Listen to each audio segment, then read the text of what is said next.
LeBron played almost a perfect game last night. I mean, he almost played a perfect game.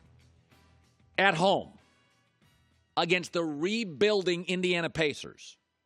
And the Cavs needed an officiating break and a last-second three by LeBron to narrowly win. You watch Cleveland's roster, it's useless. Only one of LeBron's teammates made more than 2 shots last night. I'm not making that up. If LeBron leaves Cleveland again, he doesn't owe that city anything. This is LeBron and 9 valets, and they're not even good valets. These are the kind of valets that lose your car keys or bring you the wrong Mazda. These are bad valets. J.R. Smith went 0 for 8. Kevin Love hurt again, 2 for 11. All the new guys, people were falling in love with Rodney Hood and Jordan Clarkson and Larry Nance, combined for 13 points. I don't want to see any burning jerseys because you know he's leaving. You know he's not staying for this garbage. He played a perfect game. They got an officiating break. He had to hit a great shot at the buzzer to narrowly at home beat the rebuilding Cavs, who don't have a star. They don't. Victor Oladipo's a good player. Not a star.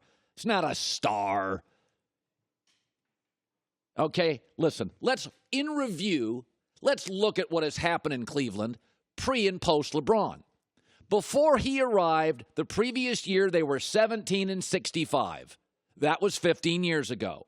Then he showed up in Cleveland, and in 7 years, they made the playoffs 5 times, including 2 division titles and a final. And then he left, and they butchered the number 1 pick. They were immediately awful and averaged 25 wins a year. Then he came back, 4 years, 3 finals, 1 title. We have a pattern here, don't we? The franchise is an utter embarrassment without LeBron. They were before he got there, they were when he left, and they're going to be when he leaves. But when he leaves this time, he doesn't owe you anything. I don't care where he was born. He has given you everything. What we're watching now is garbage. It is valets that lose your keys. He's playing brilliant basketball. He's in his 15th year. You can blame him all you want, but since 1970, the Cavs have won 45% of their games. My bad, 42% of their games that LeBron doesn't play, closer to 67 that he does. You can blame anybody you want, but this is a bottom 10 roster in the NBA without LeBron. It is garbage. But Colin, I don't want to hear it.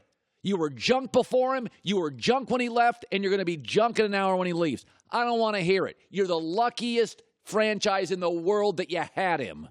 I don't want to hear it. If she leaves you guys and you're a mess, she comes back, you're great. Yeah, she's a little needy, but you can't live without her.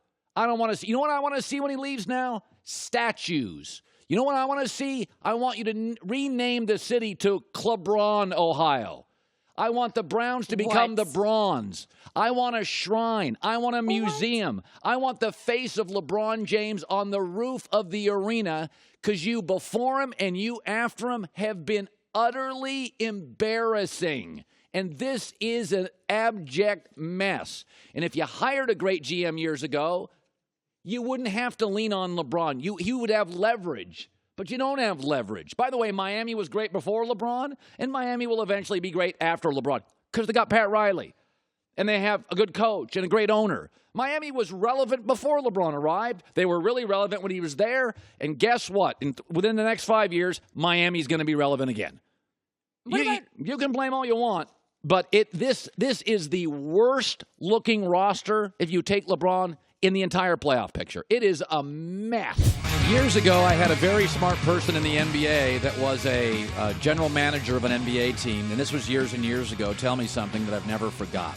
He said, it's not about winning, is the winning sustainable? He goes, this is the NBA, man. Everybody can play. A lot of guys will drop this, do that, but is the winning the kind of winning you can win 4 times in 2 weeks over a good team? Is it sustainable? And what do I mean sustainable? Listen, you can go to work on 3 hours of sleep and function for a day or two. That's not a sustainable lifestyle. You can win $8,000 this weekend in Vegas, That's not a sustainable income. You need to get a real job. Guns N' Roses had a couple of great albums. Eventually, the heroin use was not sustainable to create a great long-term business. What is sustainable? Russell Westbrook hit a bunch of threes last night. But Oklahoma City once again had only 13 assists. That is not sustainable. Down 25 at home on the brink of elimination and roaring back because Westbrook and Paul George caught fire.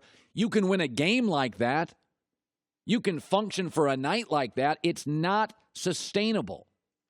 By the way, what Westbrook did last night, score 45 points, is exactly what I predicted would happen. Listen on yesterday's show. Now, tonight, if he drops 45 and saves the day, you're going to rush to Twitter. Told you so. But you won't be telling me anything. You'll be confirming what I've always said. You're coddling him. You'll be protecting him for his first non-awful fourth quarter. I literally predicted last night to the point. I said he's going to come out, score 45, shoot a million shots, save the day. You're going to rush to Twitter and go, see. What is sustainable? Let me tell you what sustainable is. What Utah's doing. Utah passes. Utah has 6 different players averaging double figures. They're very good late in games situationally. They have an excellent head coach. They have a system built around going to the open man. They don't rely on any individual player, though they have several nice players. Here's what is not sustainable. Praying that Westbrook hits a bunch of threes. He's the worst three-point shooter in the league. Praying that Rudy Gobert of Utah, who didn't foul out a game this year, gets into foul trouble like last night, opening up the lane. Falling by 25 at home, and then praying Westbrook and Paul George have their hottest night in 6 months. It's just like anything else in life. A lot of people in the NBA can have a day, a moment, a game. What is sustainable to be a great band? It's what U2 does. They're not using heroin. It's what people with income and commerce, they don't hang out in Vegas and bet all weekend. What Westbrook did last night's remarkable. It's exactly what I predicted. But that kind of basketball, they had 13 assists. They don't pass. It's just iso ball. Now, Westbrook's a hell of an iso player, and Paul George is a hell of an iso player. Better than anybody Utah has as an iso player. But you're not winning a championship. You're going to win a championship next year, maybe in Boston.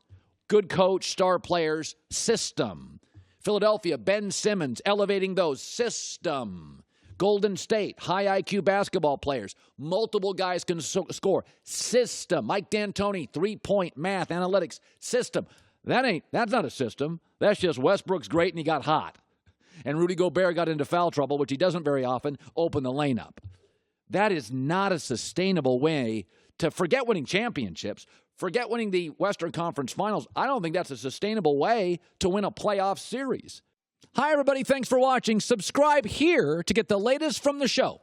Also, be sure to check out more of the best clips from The Herd or go watch a few segments from other shows on FS1.